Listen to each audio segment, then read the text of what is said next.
Dear students, आज हम करेंगे मस्कुलर टिश्यू। देखिए, इससे पहले जो हमारा ब्लड और लिम्फ वगैरह वाले टॉपिक बचे हुए हैं वो हम एक अलग चैप्टर में करेंगे, क्योंकि ब्लड के ऊपर एक अलग से हमारा चैप्टर दिया हुआ है, तो वहीं पे हम सर्कुलेटरी सिस्टम है वहाँ पे उसको स्टडी करेंगे। अब हम सिर्फ लास्ट टॉपिक करेंगे मस्कुलर टिश्यू। तो हमारी बॉडी के अंदर बच्चों 3 तरह की मसल होती है मेनली। एक होती है स्केलेटल मसल्स,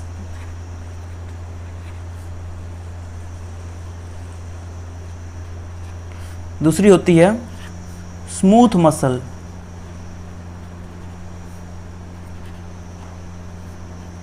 और तीसरी होती है कार्डिक मसल्स।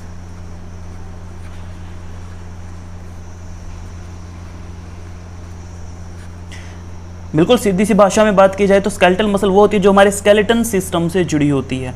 स्मूथ मसल वो होती है जिसे हमारी बॉडी के स्मूथ ऑर्गन बने होते हैं लाइक स्टमक। और कार्डिक मसल वो होती है जो हमारे हार्ट के अंदर प्रेजेंट होती है। हमारा हार्ट जो है वो कार्डिक मसल का बना हुआ है। अब देखिए बच्चों, एक एक करके इनको डिटेल में करते हैं। सबसे पहले करते हैं हम स्केलेटन मसल के बारे में। तो पहला पॉइंट तो जैसा कि मैंने आपको बता ही दिया कि जो स्केलेटल मसल होती है वो स्केलेटन के साथ जुड़ी होती है। These are associated with our skeleton, with skeleton. उसके बाद सेकंड पॉइंट ध्यान रखना है कि अगर आप अपीयरेंस देखोगे तो ये इनके ऊपर काफ़ी आपको स्ट्रेटा अपीयर होगी, काफ़ी लाइनिंग सी अपीयर होगी। So according to appearance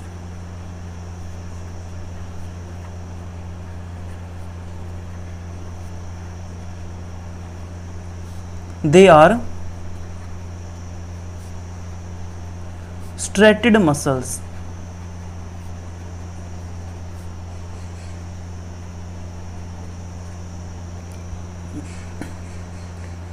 skeletal muscle की ये खूबी है बच्चों की, हमारी इच्छा से काम करती है। जैसे कि कोई हाथ पैर है, वहाँ पे स्केलेटल मसल होती है तो हाथ पैर हमारी मर्जी से काम करते हैं। तो यानी कि these are voluntary in nature.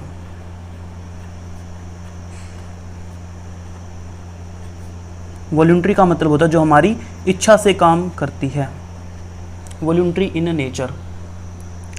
अगर बात करें कि इनकी शेप वगैरह कैसी होती है तो बच्चों ये सिलिंड्रिकल होती है। इनकी शेप सिलिंड्रिकल, एंड कोई ब्रांचिंग इसमें नहीं होती तो हम बोलेंगे unbranched. Okay, cylindrical and unbranched.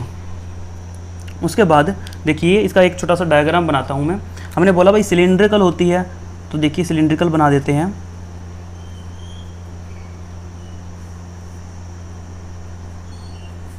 Like this. तो ये एक सेल मैंने बना दी, this is the second cell. कोई ब्रांचिंग मैं यहाँ पे नहीं बना रहा हूँ। तो बच्चों कुछ इस टाइप से ये सेल दिखती है इसकी, लाइक दिस। तो देखिए हमने बोला सिलिंड्रिकल है, सिलिंड्रिकल बना दी। अनब्रांच्ड है, अनब्रांच्ड भी बना दी। कोई ब्रांचिंग हमने यहाँ पे शो नहीं की है। हमने बोला स्ट्रेटेड है, हमने बोला स्ट्रेटेड है। तो इसके ऊपर कुछ ऐसे स्ट्रेटा से अपीयर होते हैं, कुछ लाइक दिस।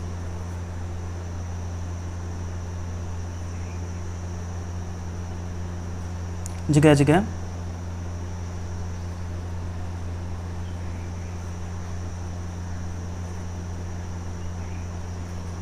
देखिए बच्चों, जो ये वाले है जहाँ पे कम स्ट्रेटा है उसको बोलते हैं light band. This is called light band. और जिसमें ये ज़्यादा लाइनिंग सी दिख रही है आपको, this is called dark band.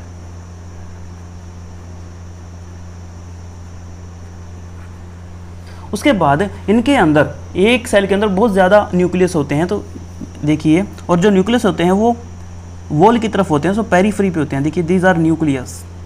मैं दूसरे कलर से बनाता हूँ न्यूक्लियस को।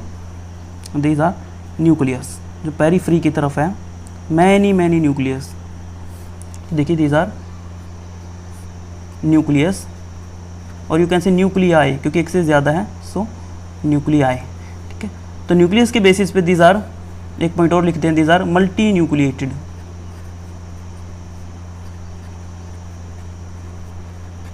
and nucleus are present just beneath the membrane, and nucleus are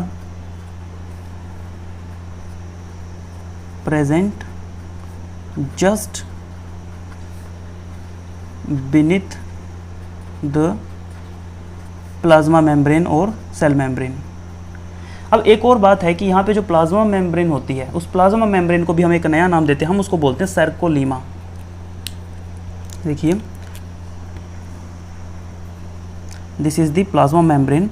so plasma membrane को भी हमने एक नया नाम दिया हुआ है। हमें इसे प्लाज्मा मेम्ब्रेन बोलने की बजाय हम इसको बोलते हैं sarcolemma. Basically it is plasma membrane. Okay, तो ये हो गया स्केलेटल मसल के बारे में। अब आगे बढ़ते हैं, नेक्स्ट है हमारा स्मूथ मसल।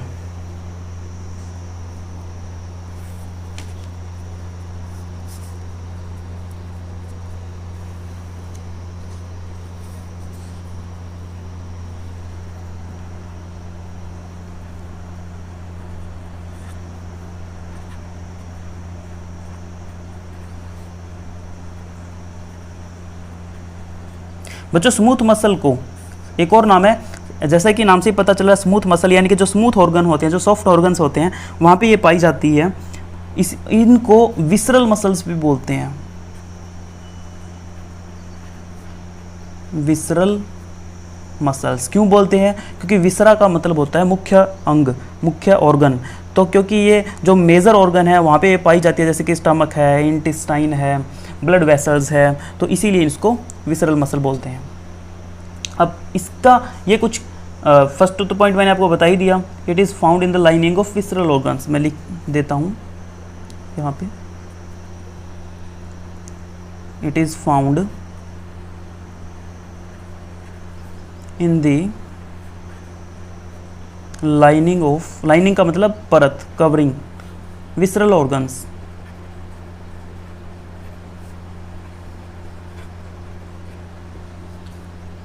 दूसरी बात, इनके अंदर कोई भी स्ट्रेटा आपको अपीयर नहीं होगी, so these are non striated. और बात करें अगर इनकी शेप की बच्चों, तो इनकी जो शेप होती है वो स्पिंडल शेप होती है। These are spindle shaped. और इनके अंदर जो न्यूक्लियस होता है वो एक सेल के अंदर एक ही न्यूक्लियस होता है, so you can say these are uni nucleated. देखो ऊपर वाली में जो हमने की थी उसमें तो बहुत ज़्यादा न्यूक्लियस थे एक ही सेल में, बट इनके अंदर एक सेल में एक ही न्यूक्लियस होता है, so these are uni nucleated. तो ये जो इन्फॉर्मेशन है इसके बेसिस पे हम इसका स्ट्रक्चर ड्रॉ करेंगे। उससे पहले इसका एक और पॉइंट मैं लिखता हूँ कि ये हमारी इच्छा से काम नहीं करती है, so these are involuntary in nature. ये अपने आप अपनी मर्जी से काम करती है, so these are involuntary in nature.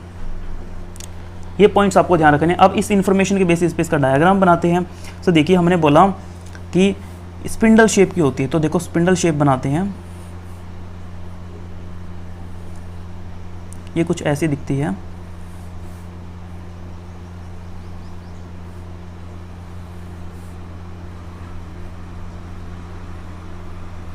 Like this. So spindle shape हो गया। उसके बाद में यूनी न्यूक्लिएटेड है, यानी कि एक ही न्यूक्लियस है, सभी सेल के सेंटर में एक न्यूक्लियस है, तो दिस इज न्यूक्लियस। और कोई भी स्ट्रेटा यहाँ पे नहीं है, जैसे ऊपर वाले केस में स्ट्रेटा थी, लाइनिंग थी, यहाँ पे कोई स्ट्रेटा अपीयर नहीं हो रही। तो ये हो गया स्मूथ मसल के बारे में। अब करते हैं last, that is cardiac muscle.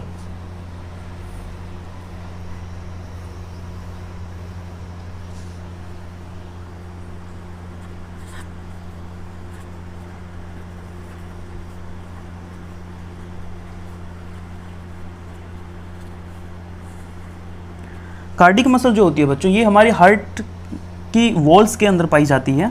So these are found in heart walls. उसके बाद इनके अंदर भी स्ट्रेटा अपीयर होते हैं, इनके अंदर भी वो लाइनिंग अपीयर होती है। So these are striated muscles.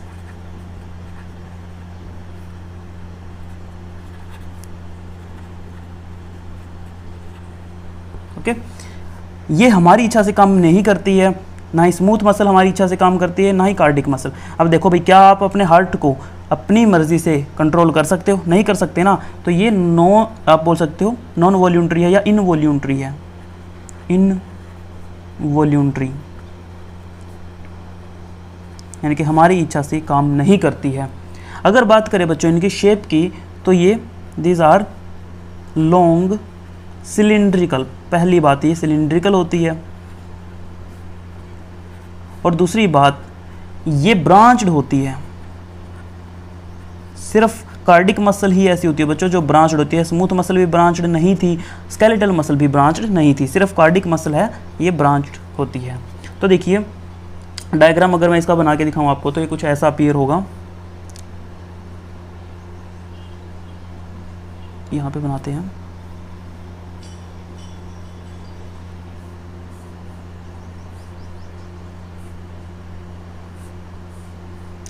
Long cylindrical and branched, तो ब्रांच भी बना देते हैं, देखो एक ब्रांच इधर बना देते हैं, एक इधर ऐसे बना देते हैं, ये देखो ये ब्रांच बन गई ना ऐसे।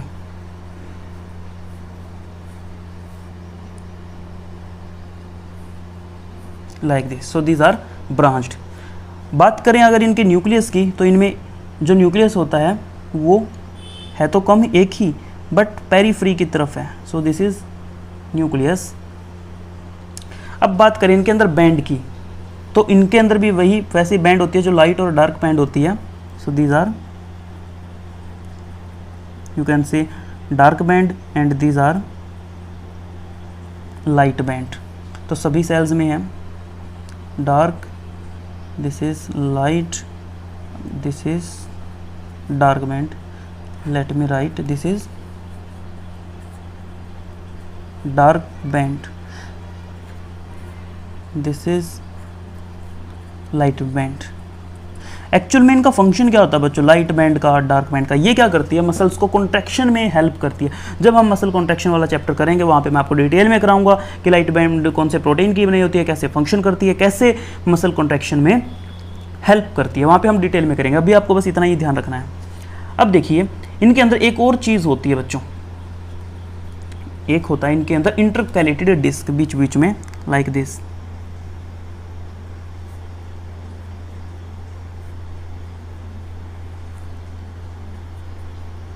सो this is called intercalated disc.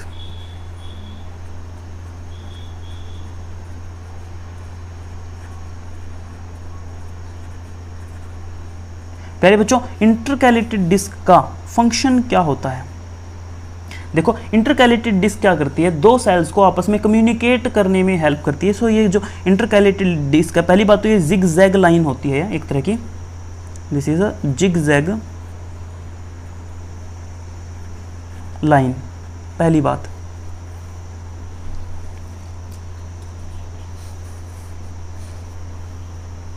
अब बात करते हैं कि इस इंटरकैलेटेड डिस्क का फंक्शन क्या है। तो ये मैंने बोला कि दो सेल्स के बीच में कम्युनिकेट करने में हेल्प करती है, so it helps in communication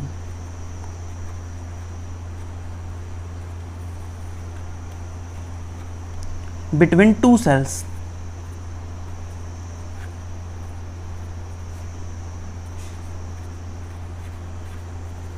okay, तो ये होगा हमारा कार्डिक मसल के बारे में। बस इतना ही है बच्चों, अपना ये चैप्टर कंप्लीट हो गया है। अब नेक्स्ट टाइम हम कोई नया चैप्टर शुरू करेंगे। So that's it, thank you so much.